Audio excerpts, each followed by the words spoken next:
तक एते सुतले छियै?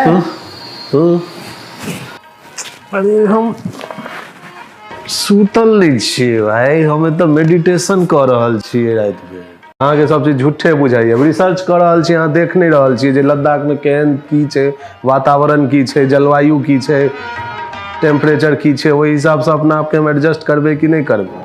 वह रिसर्च मेडिटेशन करे में हमरा से न ठंडी लागल जे रात में हमरा सर्दियों भ गेल, टोपी पहिरऽ पड़ल, सब रुमाल ताकैत ताकैत भरि घर हम तकलहुँ। अहाँ के कोनो मतलब अछि एहि सबसँ?